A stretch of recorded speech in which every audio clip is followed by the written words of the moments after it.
G'day guys, how are you going? Today we are reviewing a 1973 Chrysler Valiant Charger with the famed E55 4BBL engine. Well, sort of anyway, and I'll explain what I mean soon. Now, unfortunately, I had a couple of files corrupt, of course, when I was filming this video, so apologies for having to film a voiceover for the intro. As always, let's start by taking a look at the outside of the Charger, then we will move on to the interior, and of course, we will see how it drives, and finally, we will end on if it is worth picking up. Now, this Charger is actually quite special because it started its life as a base model Charger. In fact, it came in amber metallic and with a 4-litre 6-cylinder engine with about 120 kilowatt of power and a 3-speed manual transmission. This car, however, is not amber metallic, but rather this bright, beautiful vintage red. And it does not have the 4-litre 6-cylinder engine, but rather it has the famous E55 5.6-litre V8 with around 206 kilowatt of power and 460 newton meters of torque. But we will get into the engine later in the video. And before we do, make sure you subscribe to this video so we can get to 1,000 subscribers by the end of the year. Let's just get straight into it. As always, let's start by taking a look at the front of the Charger. Now, the front is dominated by this huge front grille, and when you compare it to cars like the Mercedes CLS that I just reviewed, it is pretty much on par with just being absolutely massive. It is made up of these 8 rectangles, which is really cool and is a theme across the front and the back of the Charger.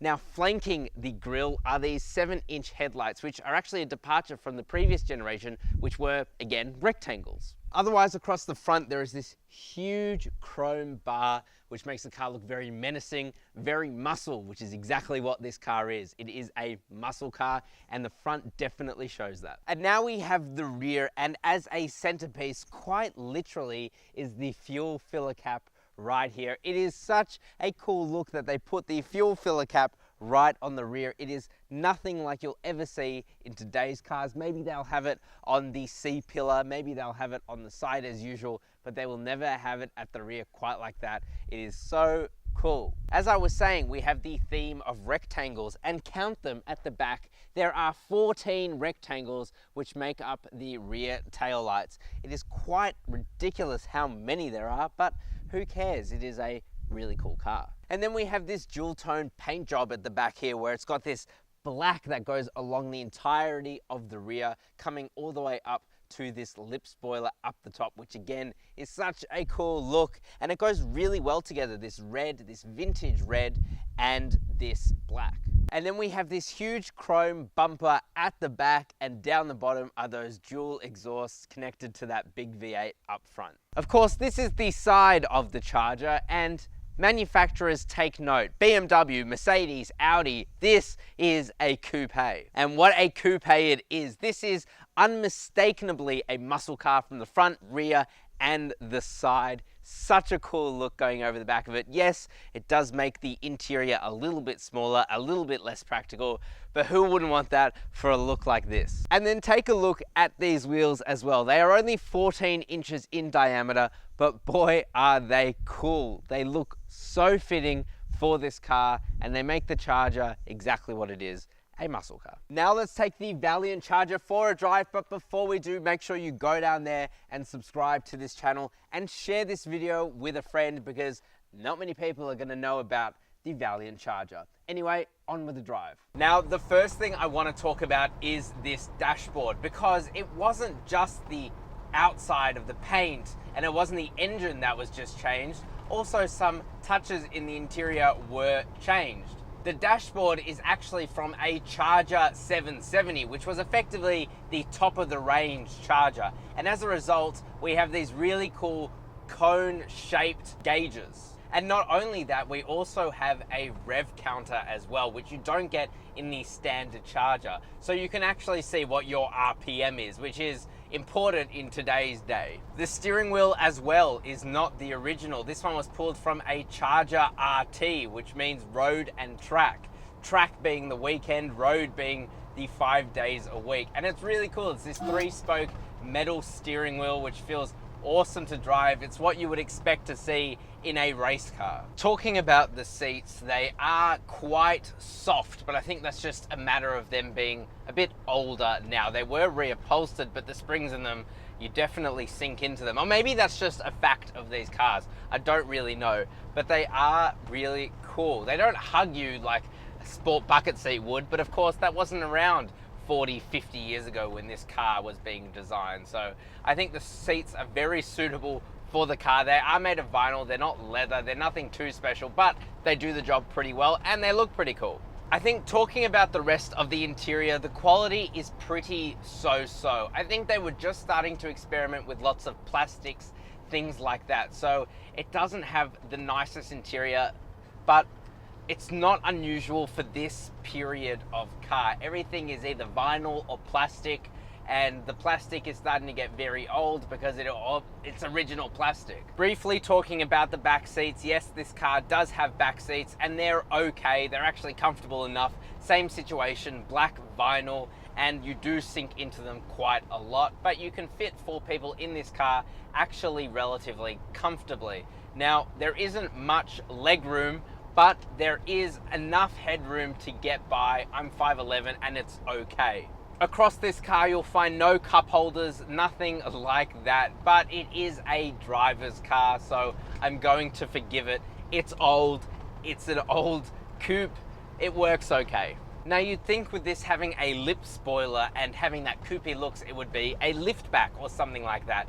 Instead, they've cut out the boot in the exterior panel. It's an odd look, and it's weird because you don't just have a load lip, you literally have a whole spoiler to get anything over, but it works pretty well. It's a big enough boot. It's not huge, but it's actually quite large, so it does work well and is quite practical. Now, as I said, this engine is not original. In fact, this car came with the base model 6-cylinder engine, and then later the 318 V8 engine was swapped into it. Now, you might have heard me say this has the E55 4BBL engine inside of it, and that is kind of true. It doesn't have an original E55 engine in it. Instead, it has the 314 2BBL, which was rebuilt completely to be the exact same spec as the E55 4BBL, with a couple of extras such as a racing cam and a better radiator.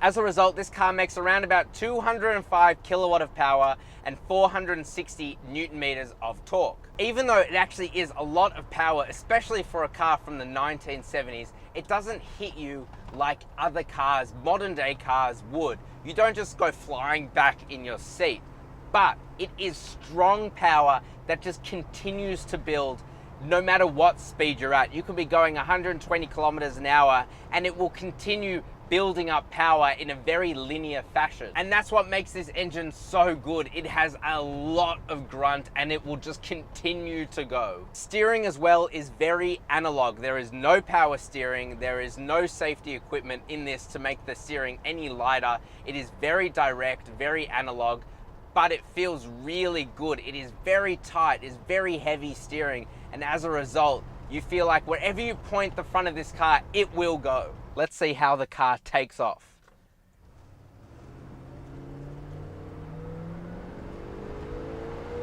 It's powerful. The ride itself is quite comfortable. It doesn't have the most sporty coilovers ever, but it does the job well. You don't lean too much or body roll in corners. It actually feels very planted, very straight, which is a very surprising characteristic for a car that is actually very large. Cornering is great in this car, fantastic. It really does feel like a sports car of the old, which is exactly what it is, and I wouldn't want it to be anything else. It doesn't need any more power than it's already got. Now, is this car worth picking up? I think there's going to be a lot of debate over people being like, well, this car is not completely original, therefore it is absolutely worthless. But I'm in a different camp. I think because this car has been rebuilt with such precision to the exact same specifications as the E55 and then some, I think it's actually even more special than an E55, which a lot of you will not like, but that's my opinion. you can have yours. Also, the car is just absolutely beautiful, and driving it around makes people aware of the Charger, where they really wouldn't be aware of it otherwise, especially the latest generation. So is this car worth picking up for around about 40,000 Australian dollars? I think absolutely. It's not a car you want to drive every day. It's going to be a weekend driver, but it's a really, really cool weekend driver at that. And that's it, the 1973 Chrysler Valiant Charger. This car is immensely fun to drive. It is completely analog. It is a beautiful car. The interior is okay, nothing amazing, but who cares? The rest of it is fantastic. Now, if you did enjoy the video, make sure you go down there and subscribe to this channel and hit that notification bell as well. Like the video as well, and comment down below what you think of the Chrysler Valiant Charger. Are you enough of a boomer to know enough about these cars? Did you see it growing up, or do you just like the way they look? Let me know down below, and I'll catch you next time.